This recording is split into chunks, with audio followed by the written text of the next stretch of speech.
नमस्कार। उत्तराखंड के हमारे खास बुलेटिन में आपका बहुत बहुत स्वागत है। मैं हूं आपके साथ दीपिका ओझा। चलिए शुरुआत करते हैं खबरों की। प्रदेश के मुख्यमंत्री पुष्कर सिंह धामी ने पौड़ी जिले के चौबट्टाखाल विधानसभा क्षेत्र का दौरा किया। 130 करोड़ की योजनाओं का शिलान्यास और लोकार्पण किया। साथ ही सीएम ने चौबट्टाखाल पहुंचकर 22 विभागीय योजनाओं का शिलान्यास और लोकार्पण किया।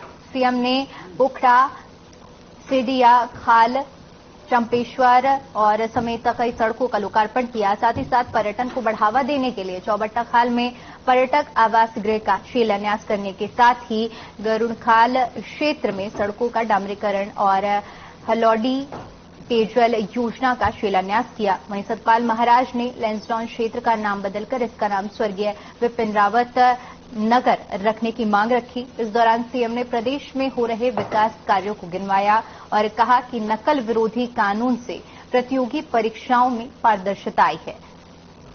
सीएम ने कहा कि लैंसडाउन का नाम बदलने पर विचार किया जाएगा। साथ ही साथ सीएम ने कहा कि चारधाम यात्रा शुरू हो रही है। उन्हें उम्मीद है कि इस बार रिकॉर्ड तोड़ यात्री चारधाम के दर्शन करने के लिए पहुंचेंगे।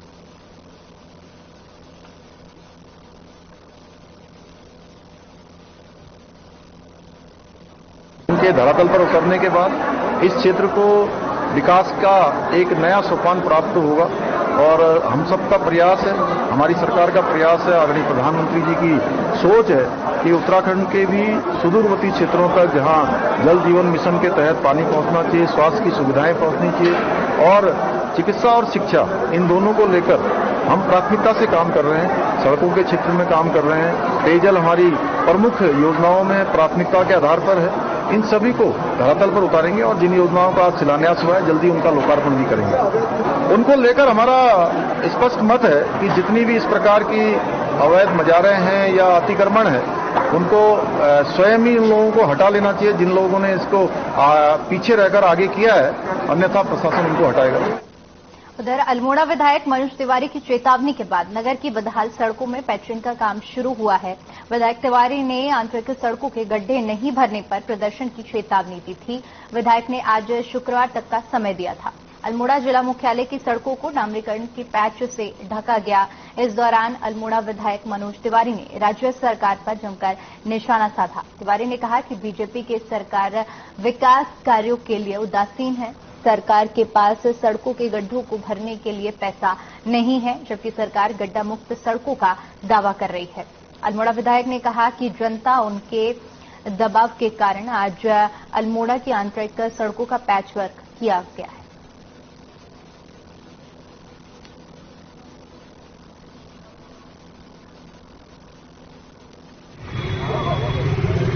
दुर्भाग्य का विषय है कि जिले का मुख्यालय है और यहाँ की पूरी आंतरिक जितनी मोटर मार्ग क्षतिग्रस्त है और विगत कई समय से क्षतिग्रस्त थी। इस वजह से हमारे यहाँ के चाहे वो चालक हैं, चाहे उनकी गाड़ी है, चाहे हमारे यहाँ के व्यापारी हैं, आम जन को यहाँ बहुत परेशानी का सामना उठाना। विभाग को दूरभाष में कहने के बावजूद भी, लिखित देने के बावजूद भी इसमें न डामरीकरण किया गया, न हॉटलिस्ट किया गया, न पैचिंग किया गया और उसके बाद मुझे आज अल्टीमेट देना पड़ा कि अगर गड्ढे नहीं भरे जाएंगे, पैचिंग नहीं होगा तो मैं यहाँ पर धरने में बैठूंगा और आज ये कार्य प्रारंभ हुआ है। लेकिन बड़े दुर्भाग्य का विषय है कि प्रदेश की जो भारतीय जनता पार्टी की सरकार उदासीन। वहीं कोरोना केस बढ़ने के साथ स्वास्थ्य विभाग की चिंताएं भी लगातार बढ़ रही हैं। केंद्रीय स्वास्थ्य विभाग ने कोरोना को लेकर बैठक बुलाई, जिसमें स्वास्थ्य मंत्री डॉक्टर धन सिंह रावत ने कहा कि वैक्सीनेशन जिनका नहीं हुआ है उनका कराना जरूरी है, लेकिन सच्चाई तो ये है कि लोग वैक्सीन लगवाने जाना ही नहीं चाहते हैं। हम प्रयासपूर्वक लोगों को ले जाने का काम करते हैं, लोगों को अवेयर करते हैं। विकलांग लोगों को हमने घरों में जाकर वैक्सीन लगाने का काम किया है। फिर भी हम मीडिया के माध्यम से सभी से आग्रह करते हैं कि जिनका वैक्सीनेशन नहीं हुआ है वो वैक्सीनेशन खुद ही करवाए।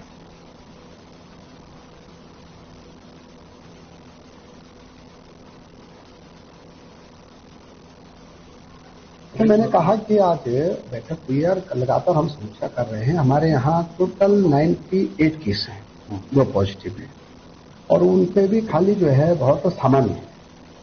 लेकिन मैंने कहा कि हम टेस्टिंग बढ़ा रहे हैं, वैक्सीनेशन के जो तीसरी डोज है उस सब पे हमने आग्रह किया है कि लोग लगाएं उसको और टेस्टिंग बढ़ाने के बाद पता चलेगा कि वहीं पूर्व मुख्यमंत्री हरीश रावत ने दून से हरिद्वार जाते समय डोईवाला से जीवनवाला में गन्ने के रस की ठेली पर रुके और इस दौरान उन्होंने वर्तमान सरकार गन्ना किसानों की अपेक्षा की है और साथ ही साथ कांग्रेस सत्ता में आएगी तो गन्ना स्टार्टअप प्रोत्साहन नीति बनाई जाएगी। गन्ना हमारे लिए बहुत लाभकारी है, इससे रस से लीवर की बीमारियां दूर होती हैं। वहीं उन्होंने कहा कि दून हरिद्वार किसानों के लिए गन्ना आर्थिक ताकत है।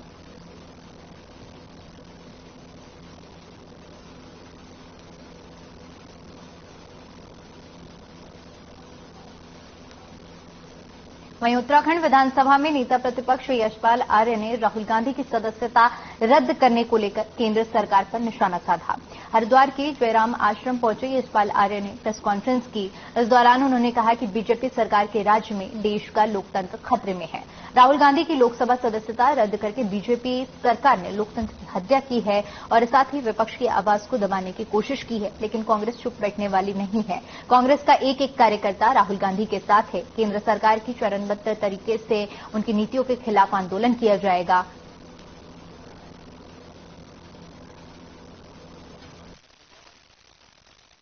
उसके 24 घंटे के में ही राहुल गांधी जी की सदस्यता खत्म कर दी जाती है। तो ये सवाल आखिरकार विपक्ष की आवाज को दबाने का एक उचित प्रयास है, लेकिन राहुल गांधी जी ने कहा है मैं चुप बैठने वाला नहीं हूं, हमें इसका जवाब चाहिए। और आज पूरे प्रदेश की कांग्रेस के साथी सहयोगी कार्यकर्ता इस मुहिम में, इस लड़ाई में कांग्रेस के साथ हैं, आदरणीय राहुल गांधी जी के साथ हैं और इस लड़ाई को निरंतर प्रजातांत्रिक तरीके से, लोकतांत्रिक तरीके। वहीं पिछले दिनों दिल्ली में आतंकी मामले में पकड़े गए जगजीत सिंह उर्फ जग्गा को उत्तराखंड के उधम सिंह नगर के गदरपुर में शरण देने वाले और उसको भगाने की मदद करने वाले साथियों को पकड़ने में पुलिस ने बड़ी सफलता हासिल की है। पुलिस ने आरोपियों के पास से 315 बोर के तमंचे, बाइक और कार को भी बरामद किया है। बता दें कि दिल्ली पुलिस की स्पेशल टीम ने पिछले कुछ दिनों पहले से ही 2 लोगों की आतंकी गतिविधियों में लिप्त होने के मामले में गिरफ्तारी कर ली थी और उसके बाद दिल्ली पुलिस लगातार आरोपी जग्गा और उसके साथ ही आरोपी नौशाद से लगातार पूछताछ में जुटे हैं।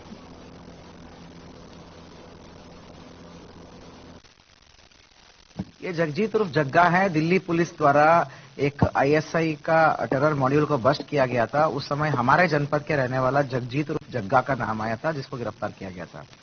पिछले साल ही अप्रैल के महीने में जब इसने पैरोल जंप किया, तभी हमने 224, 225 का आईपीसी का धारा हमने पंजीकृत कर दिया था। ये भी हमारे तरफ से भी वांटेड ही चल रहा था।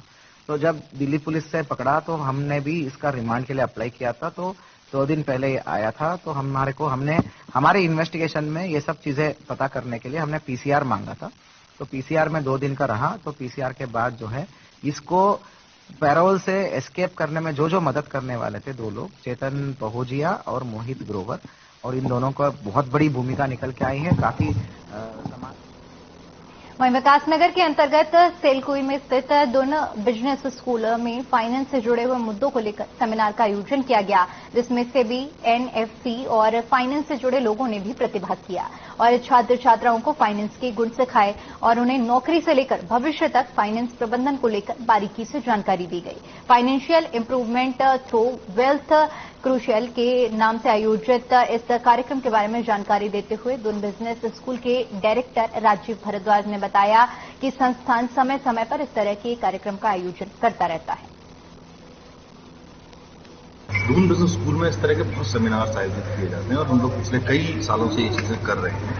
आज का जो सेमिनार, आज का जो डायरेक्शन है वो है financial power through wealth creation. आज के युवा को अपनी आर्थिक स्थिति को सुधारने के लिए क्या करना चाहिए, किस तरीके से टैक्स एग्जेम्पशंस लेने चाहिए, किस तरीके से वेल्थ क्रिएशन करनी चाहिए, कैसे करके अपने फ्यूचर को सिक्योर करना चाहिए, इन सब बातों पर आज एक बहुत बड़ा सेशन होने वाला है, जिसमें सेबी से लोग आए हुए हैं, एसडीएल से लोग आए हुए हैं। आज हमने बच्चों को ये भी बताया है कि किस तरीके से नेशनल पेंशन स्कीम का वो फायदा ले सकते हैं।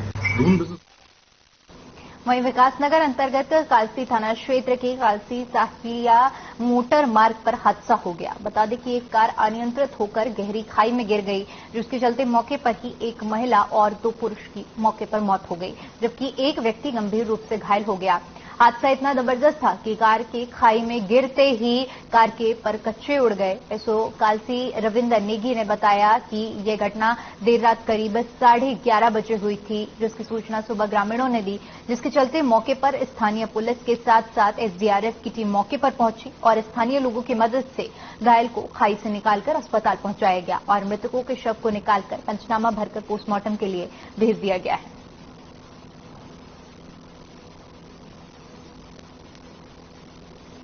इसमें जो है गाड़ी जो है जो घायल है उसके द्वारा बताया गया है कि जो है हम जो है गाजियाबाद से चले थे चक्राता के लिए और लगभग रात्रि 11:30 बजे करीब 11:30-12 के बीच में गाड़ी जो है कि यहाँ से जी गिर गई थी, जिसमें 3 लोग एक्सपायर हो चुके हैं। इसमें एक महिला और 2 पुरुष हैं। तो जो घायल है उसको हमने शॉट के माध्यम से भिजवा दिया गया है, बॉडी को निकाला जा रहा है, पंचायत में कार्रवाई की जा रही है। अभी प्रथम दृष्टया तो ये बता रहे हैं कि गाड़ी अनियंत्रित हुई है, क्योंकि वो प्लेन से रहने वाले हैं, पहली बार पहाड़ में आ रहे थे, रात्रि का समय है। बाकी ज्यादा डिटेल बता नहीं पाएंगे, बाकी पूछताछ में बताएंगे।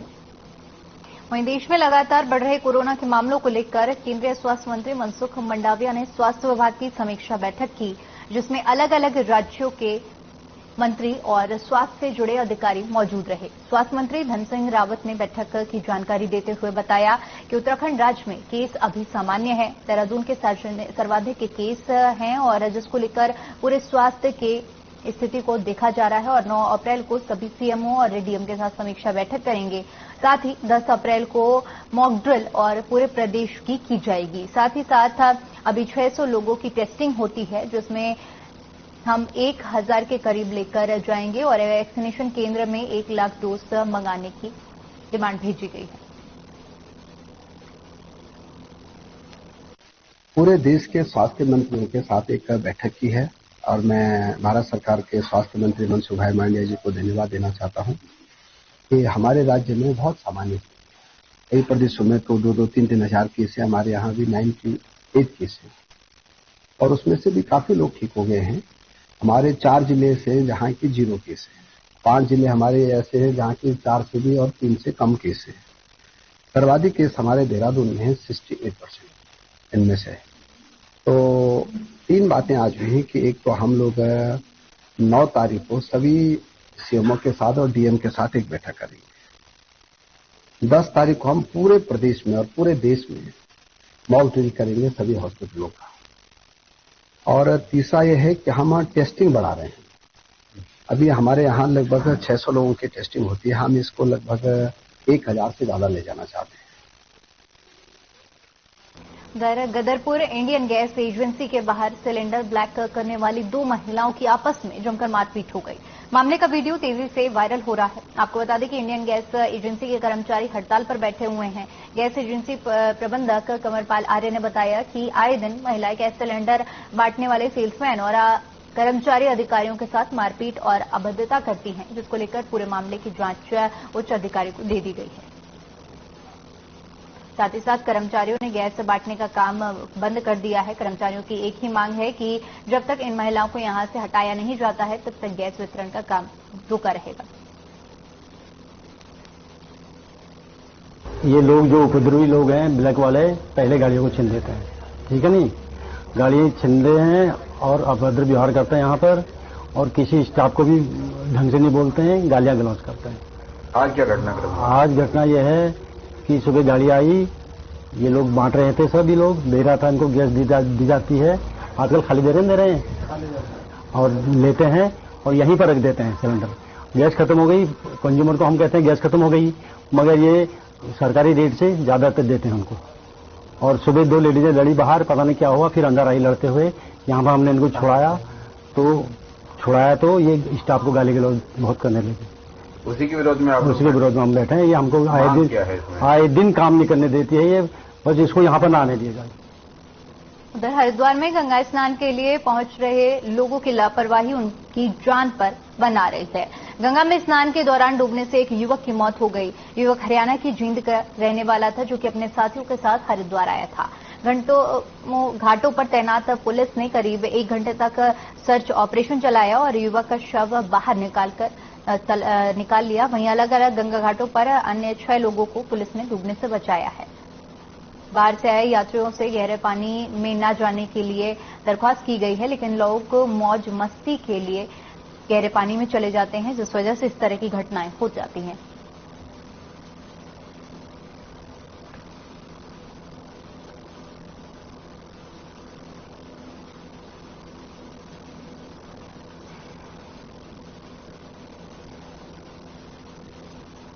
उधर पटवारी लेखपाल पेपर लीक मामले में एसआईटी ने बड़ा एक्शन लिया है। एसआईटी की ओर से 60 अभियुक्तों के खिलाफ न्यायालय में चार्जशीट दाखिल की गई है, जिसमें 20 नकल माफियाओं और 40 अभ्यर्थी शामिल हुए हैं। नकल माफियाओं के ठिकाने पर लगे सीसीटीवी फुटेज की सहायता से 40 अभियुक्तों को लोक सेवा आयोग को लिस्ट भेजकर 5 साल के लिए ब्लैकलिस्ट कर दिया गया है। नकल माफियाओं पर शिकंजा कसने के लिए अब एसआईटी हरिद्वार की ओर से चार्जशीट दाखिल कर जाएगी और माननीय न्यायालय में मजबूत साक्ष्य पेश करके आरोपियों को कड़ी से कड़ी सजा दिलाने का प्रयास की जाएंगे। एसएसपी हरिद्वार अजय सिंह ने जानकारी देते हुए बताया कि अभियुक्तों पर कोई ढिलाई नहीं बख्शी जाएगी।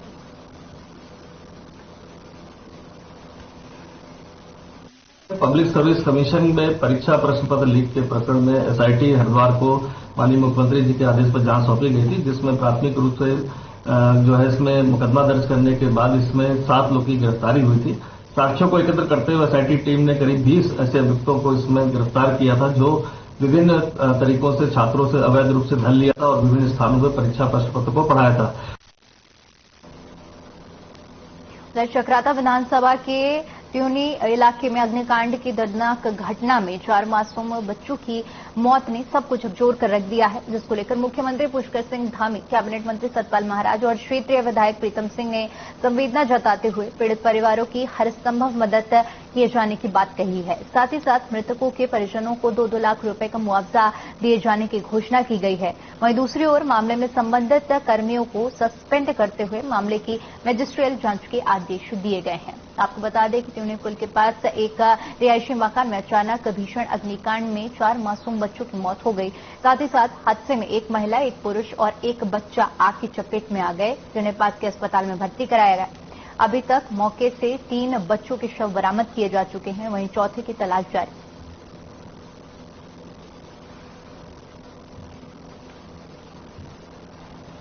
बहुत ही दुखद घटना थी और 4 बच्चे थे उसके अंदर, जिनकी जान चली गई। ये बहुत ही दुखदायक और बहुत ही संवेदनशील बात है और हमारी तरफ से हमारी टीम की पूरी कोशिश थी कि तत्काल सर्च ऑपरेशन किया जाए और 2 बॉडी रिकवर भी हुई है और अभी भी कार्रवाई चल रही है। साथ ही साथ कॉम्पनसेशन की जो बात थी माननीय मुख्यमंत्री जी की घोषणा के द्वारा सभी को कॉम्पनसेशन की बात कही गई है, 2 लाख कॉम्पनसेशन। उसके अलावा भी हम लोगों ने जो हमारे अधिकारी और कर्मचारी हैं उन पर कार्रवाई की कर रहे हैं। सायंकाल को त्यूनी में जो आगजनी की घटना हुई थी, उसमें लापरवाही के आरोप में जो त्यूनी में जो फायर यूनिट प्रभारी सहित 4 कर्मचारियों को निलंबित कर दिया गया है। इसकी जांच जो है डीआईजी रैंक के अधिकारी करेंगे और वो रिपोर्ट देकर के जो भी फर्दर इसमें कार्रवाई की जानी है वो की जाएगी। माननीय मुख्यमंत्री जी के स्तर से भी प्रत्येक डिसीज के परिवार को 2-2 लाख का मुआवजा देने की घोषणा की गई है और डीएम देहरादून के स्तर से भी अपने राजस्व कर्मियों के खिलाफ अनुशासनात्मक कार्रवाई की गई है। अभी स्थिति सामान्य है, जो जाम लगा था जाम खुल गया है और जो इसमें जो 4 डिसीज थे जो उनका अंदर कमरे में होने बताया गया था।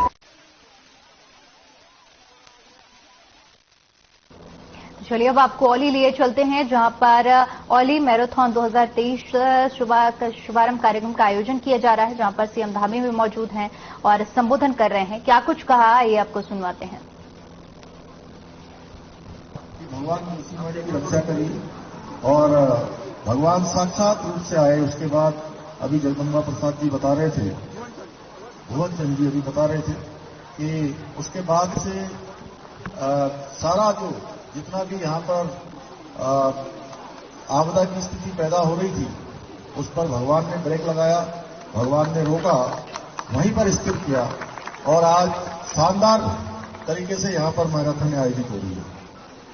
उपस्थित में सभी पत्रकार मित्रों का भी सबका आज के इस अवसर पर आप सबका भी धन्यवाद करता हूं। आप सबका भी अभिनंदन करता हूं कि एक दौर वो था जिस समय हम लोग भगवान नरसिंह जी से प्रार्थना कर रहे थे, सारे जोशीमठ के लोग कर रहे थे और भारतवर्ष के लोग चिंतित हो रहे थे जोशीमठ को लेकर। आज भगवान की कृपा से और हमारे पत्रकार मित्रों ने भी आगे बढ़कर जब इस काम को अपने हाथों में लिया, शुरुआती दिनों में जरूर एक ऐसा माहौल बन गया था कि पूरा का पूरा जोशीमठ ही डूब गया है। पूरे देश भर के लोग पूछते थे, मैं जहां भी जाता था वहां यही प्रश्न होता था कि जोशीमठ का क्या हो रहा है, जोशीमठ का क्या हो रहा है। भाइयों बहनों, किसी तरीके से हमने सबके सामने वस्तु स्थिति को रखा। उत्तराखंड राज्य के अंदर आपदाएं प्रत्येक वर्ष आती हैं। प्रत्येक वर्ष आप देखिए, कभी केदारनाथ की आपदा है, कभी रैणी की आपदा है, कभी हमारे उत्तरकाशी के बर्णावत की आपदा है, कभी हमारे अभी देहरादून और टिहरी के क्षेत्र की आपदा है, पिछले वर्ष नैनीताल और चंपावत अल्मोड़ा की आपदा है, इस वर्ष इससे पहले धारचूला में एलधारा और तमाम दारमा घाटी और ब्यास घाटी की आपदाएं। प्रत्येक वर्ष हमको आपदाओं का सामना करना पड़ता है, लेकिन इस वर्ष कुछ इस प्रकार का वातावरण तैयार हो गया जिससे कहीं न कहीं लोगों के मन में देश भर में एक संदेह पैदा होने लगा। मैं स्वयं सामने आया, मैंने लोगों से अनुरोध किया, मैंने कहा भाई जोशीमठ की स्थिति ऐसी नहीं है, उत्तराखंड की स्थिति ऐसी नहीं है और अभी वहां पर काफी सारे काम सामान्य स्थिति में चल रहे हैं, इसलिए आप ऐसा माहौल मत बनाइए, क्योंकि अभी आने वाले समय में हमको चारधाम यात्रा में भी जाना है। उसका सकारात्मक परिणाम हुआ कि 22 अप्रैल से जो चारधाम यात्रा हमारी प्रारंभ होने वाली है, उसमें बड़ी संख्या में आप जहां यमुनोत्री, गंगोत्री, भगवान केदारनाथ जी के और बद्रीनाथ जी के दर्शन करने वालों की संख्या 11 लाख के रजिस्ट्रेशन अभी तक हो गए हैं। 11 लाख बहुत बड़ी संख्या है और मैं समझता हूं पिछले साल का जो हमारा रिकॉर्ड था वह 50 लाख के आसपास का था और इस बार भगवान बद्री विशाल की कृपा से, भगवान नरसिंह देवता की कृपा से, हमारे सभी देवी देवताओं की कृपा से इस बार ये रिकॉर्ड टूटेगा और ये 50 लाख का आंकड़ा भी हमारा पूरा होगा। हम लोगों ने सारी तैयारियां सरकार के स्तर पर, प्रशासन के स्तर पर लगातार हम तैयारियां कर रहे हैं और इस बार जैसे ही यात्रा पूरी हुई थी, 2022 की यात्रा पूरी हुई, हमने 23 की यात्रा की तैयारी शुरू कर दी थी और मैं स्वयं अभी तक 4 मीटिंगें यात्रा के निमित्त ले चुका हूं। हमारा प्रयास है कि इस बार आने वाले लोगों के लिए यात्रा पिछले साल से भी अच्छी हो। जो भी यहां भगवान के दर्शन करने आए, जो भी यात्रा में भाग लेने आए, वो एक अच्छा अनुभव लेकर जाए कि हम उत्तराखंड गए थे, देवभूमि गए थे, हमको अच्छी यात्रा करने का अवसर मिला। भगवान उन सब पर कृपा करें, भगवान उनकी हर प्रकार से मनोकामना पूर्ण करें, उसको लेकर लगातार हमारा काम चल रहा है। भाइयों बहनों, अनेकों क्षेत्रों में आज उत्तराखंड आगे बढ़ रहा है। हमारे देश के यशस्वी प्रधानमंत्री मोदी जी का हमारे राज्य की इस भूमि से, इस देवभूमि से विशेष लगाव है। उन्होंने अनेकों अवसर पर ये कहा है कि ये मेरे लिए कर्म और मर्म की भूमि है और उन्होंने यह भी कहा बाबा केदार की भूमि से कि 21वीं सदी का तीसरा दशक उत्तराखंड का दशक होगा। भाइयों बहनों, आज हम उस दिशा में आगे बढ़ रहे हैं। उन्होंने 2021 में कहा था कि 21वीं सदी का तीसरा दशक उत्तराखंड का दशक होगा। हम उस दिशा में आगे बढ़ गए। आज पिछले साल की यात्रा हमारी इतनी ऐतिहासिक हो गई, कांवड़ यात्रा ऐतिहासिक हो गई। इस बार कर्तव्य पथ की जो झांकी थी, वो कर्तव्य पथ की ऐतिहासिक झांकी, उसमें उत्तराखंड राज्य स्थापना के 22 सालों के बाद किसी झांकी को उत्तराखंड की पहला स्थान प्राप्त हुआ तो हमारे उत्तराखंड की मानसखंड की झांकी को पहला स्थान प्राप्त हुआ, जिसमें उत्तराखंड की लोक संस्कृति, उत्तराखंड के हमारे वन, उत्तराखंड के हमारे पक्षी, उत्तराखंड का हमारा कल्चर, उसमें सारा का सारा जागेश्वर धाम उसमें पूरी तरह से प्रदर्शित किया गया था। इसलिए अब हर क्षेत्र में हम आगे बढ़ रहे हैं। आप देख रहे होंगे अभी भगवान बद्री विशाल का जो मास्टर प्लान पर काम हो रहा है, वो मास्टर प्लान तेजी से आगे बढ़ रहा है और हम लोगों ने लक्ष्य लिया है कि 2023 के दिसंबर माह तक सारा मास्टर प्लान का काम हम पूरा कर देंगे। उसके बगल में माड़ा पास बन रहा है, वाइब्रेंट विलेज की योजना में इसी जनपद के नीति, माड़ा, मलारी इनको लिया गया है, साथ में गुज्जी को भी लिया गया है। ऐसे सीमांत क्षेत्रों को, जिन क्षेत्रों को पहले कहते थे ये भारत के अंतिम क्षेत्र हैं, और प्रधानमंत्री जी ने इस बार अपनी माड़ा यात्रा के दौरान कहा। चलिए फिलहाल के लिए उत्तराखंड की खबरों में इतना ही। बाकी तमाम बड़ी खबरों के लिए बने रहिए हमारे साथ। नमस्कार।